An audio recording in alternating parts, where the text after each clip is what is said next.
Тиймээ цаашаа дүүргэжлэх хэсэг асуудал, за ерөнхий сайд огцрох хэсэг асуудал гээд ер нь улс төрийн хүрээндээ маш даацтай сэдв болоо явж байна л та. За гэтэл өнөөдөр яг парламент дээр яригдж байгаа тиймээ гол асуудал бол энэ Монгол улсын хөгжлийн төлөвлөгөө яах вэ? 26 оны төсвийн хүрээний мэдээлэлээ бид яах вэ? Отоогийн эдийн засгийн нөхцөлөд ер нь ямархуу хямрал руу хөтлөж байгаа байлээ. За гэтэл ирээдүйд тиймээ бид нараас төсвийн орлого зарлага яаж хэрхэн төлөвлөж тооцоолох вэ зэрэг асуудлууд хаягдж байна л да. Тэгэхээр хууль тогтоогч нөгөө талаас бас парламент дээр байгуулагдаж байгаа ажлын хэсгийн гишүүний хувьд энэ дээр яаж анхаарал хандуулж байгаа. Тэгэхээр та хэлж л да яг одоо бид маргааш чуулганаар бас нийцийн хэлцүүлгээр орох нэг зүйл бол Монгол улсын 2026 оны хөгжлийн төлөвлөгөө. Бид нар ч хөгжлийн төлөвлөгөөгөө цаг хугацаанд хуулийн хугацаанд батлах хэрэгтэй. За энэ дээрээ энэ хөгжлийн төлөвлөгөөний чиглэсэн үндслэлээр бид нар дараагийн төсвөө баталдаг ийм одоо хөгжлийн болгоомжтой хуультай шүү дээ. Тэгэхээр энэ бол өөрөө одоо маш чухал асуудалтай. Тэгэхээр яг энэ цаг хугацаанд таарж байгаа гэсэн Монгол улсын бодлого доктортой авах хэрэгтэй. Олон улсын хурлаар ч гэсэн энэ хөгжлийн төлөвлөгөөд ач холбогдолд өгч явах хэрэгтэй. Тэгээд бас мөн одоо 2028 онд хүртэлх одоо 2028 онд хүртэлх төсвийн одоо бас хамтдаа л явах хэрэгтэй юм л та тийм. Тэгээ төсвийн хүрээний мэдээлэл. Тэгэхээр энэ хоёр бол өөрөө бодлогын бичиг баримтын хувьд бол өндөр ач холбогдолтой.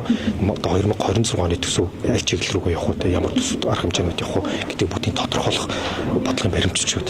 Тийм учраас мэдээж хажуугаар нь асуудлууд явж байгаа ч гэсэн энэ бодлого энэ 2026 оны хөгжлийн төлөвлөгөө болон төсвийн хүрээний мэдээлэл бол бас ач холбогдолтой явж цаг хугацаанд батлагдах ёстой.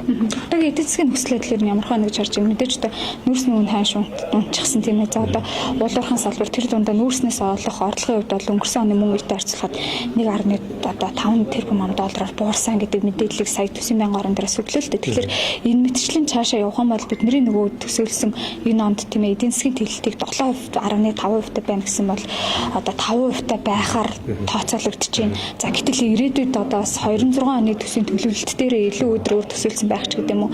Тэгээ энэ суур ер нь агуулгууд руугаа одоо ер нь гишүүд анхаарах хэрэгтэй юм биш үү гэдэг дээр хэлэх байх. Тэгэхээр ер нь одоо дэлхийн эдийн засгийн дараагийн 2-3 жилийн төлөв байдлыг аваад үзсэн ч гэсэн за Дэлхийн банк, олон улсын валютын сан, Азийн хөгжлийн банк гэх мэт олон улсын байгууллагууд бол ер нь дэлхийн эдийн засаг за бүс орны бүс нутгийн хөгжлийн прогнозыг бол илүү доошлуулж байна гэсэн үг. Тэгэхээр илүү одоо нэгсэндээ одоо томоохон асуудлууд тулгамдах болов гэсэн хүлээлттэй байна.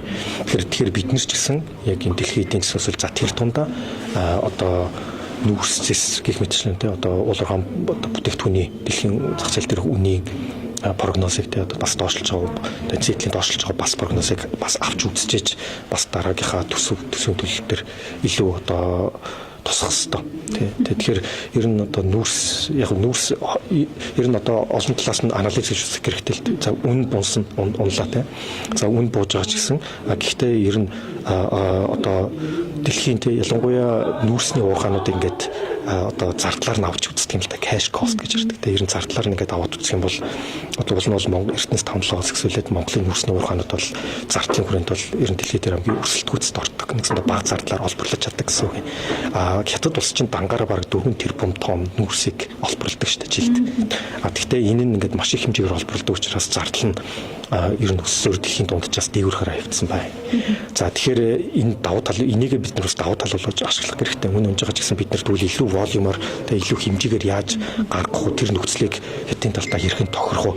За тэр дунд үүсэж байгаа одоо асуудлууд те одоо бомбноос холбоотой үүсэж байгаа ботлнекүүдийг хэрхэн арилгахгүй тийшээгээ ерөөсөө бодлого одоо чиглэж ажиллах хэрэгтэй гэж бодож байгаа. Тэгэхээр Эрдэнэс 5-7 ялангуяа компани хувьд бол менежментийн асуудал одоо дахиад ярмаар менежментийн асуудал сайн байж ээж энэ чинь нэг засаг удирдах байгаа биш шүү дээ. Энэ чинь одоо Эрдэнэс 5-7 ХХК гэдэг компани удирдлага удирж явж байгаа. Тэгэхээр энэ тулгамж асуудлыг том зургаар нь харж шийдэж те урьдчилан харж арга хэмжээнүүдийг авч ажиллах зайлшгүй шаардлага бол байгаа.